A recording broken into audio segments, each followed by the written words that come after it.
Dans cette vidéo, nous allons voir comment stabiliser des images que l'on a importées dans Fudal SPIV.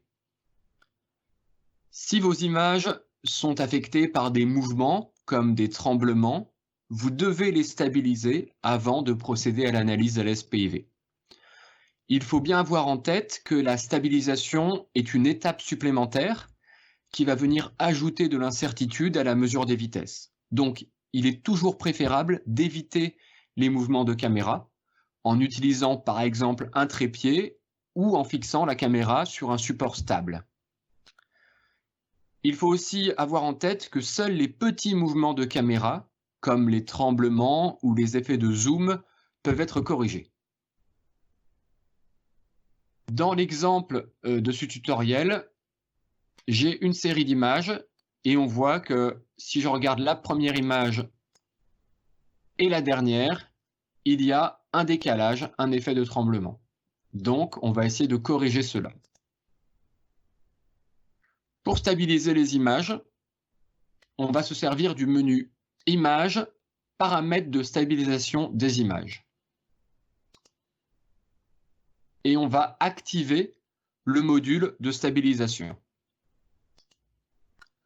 Pour la stabilisation, le logiciel va aligner des points d'intérêt qui peuvent être reconnus, comme par exemple des points avec des forts gradients de couleur, des coins, des bordures. Ces points d'intérêt doivent être localisés sur les berges et seulement sur les berges de la rivière, car en effet, la rivière est un objet qui se déplace. Donc, avant de lancer l'analyse, nous devons définir un masque qui va couvrir la surface de la rivière grâce à la saisie interactive de la définition de la zone d'écoulement. Donc, on clique sur saisie interactive et on dessine une forme avec autant de clics que nécessaire qui vient à peu près recouvrir la surface de la rivière.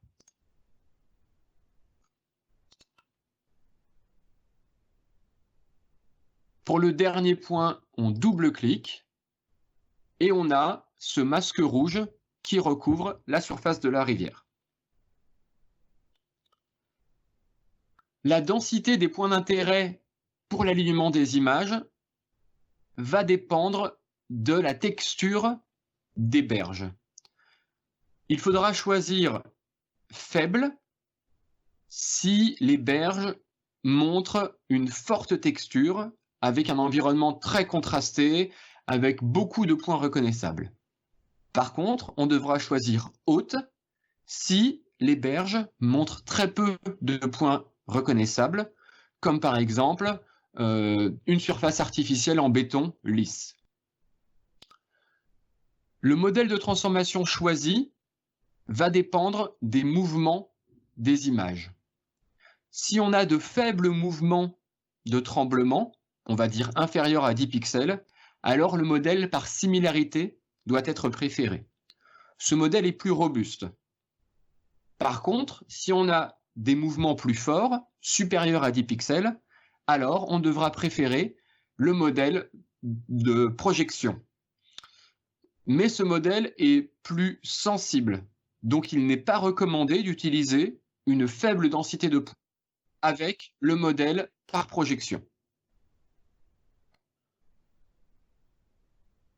Pour que la stabilisation se déroule bien, il est préférable d'avoir dans les images une partie non négligeable de berge. On recommande d'avoir à peu près un quart de l'image qui soit occupée par les berges pour qu'il y ait assez de points d'intérêt pour que la stabilisation se déroule bien. Dans mon exemple, j'ai une surface de berge qui est moyennement texturée avec surtout de la végétation. Je peux choisir une densité de points d'intérêt moyenne. Je ne suis pas dans un cas où je n'ai aucun point d'intérêt, je n'en ai pas non plus énormément. Et comme mes mouvements sont relativement faibles, je peux rester sur un modèle de similarité. J'applique, puis je valide. Pour stabiliser toutes les images, je vais utiliser le menu Images, stabiliser les images. Un point important est que toutes les images de la rafale vont être alignées sur la première image, sur l'image 1. Donc c'est l'image 1 qui va servir de référence d'alignement pour toutes les images de la rafale. Donc je peux lancer la stabilisation. Cette étape peut prendre du temps, peut être chronophage, donc soyez patient.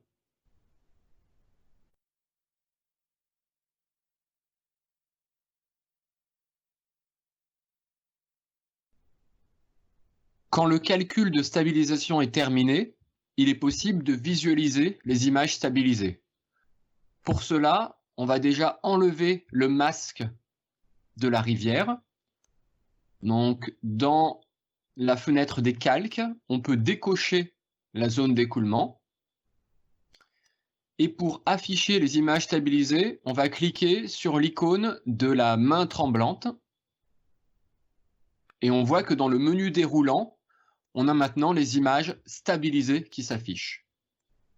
Si on déroule de la première image à la dernière image, on voit maintenant que la dernière image est bien alignée et toutes les images sont bien alignées sur la première. Si les résultats de stabilisation ne sont pas satisfaisants, vous pouvez essayer de choisir une plus haute densité de points d'intérêt dans les paramètres, image, paramètres de stabilisation, ou bien de changer de modèle de transformation et passer sur un modèle par projection.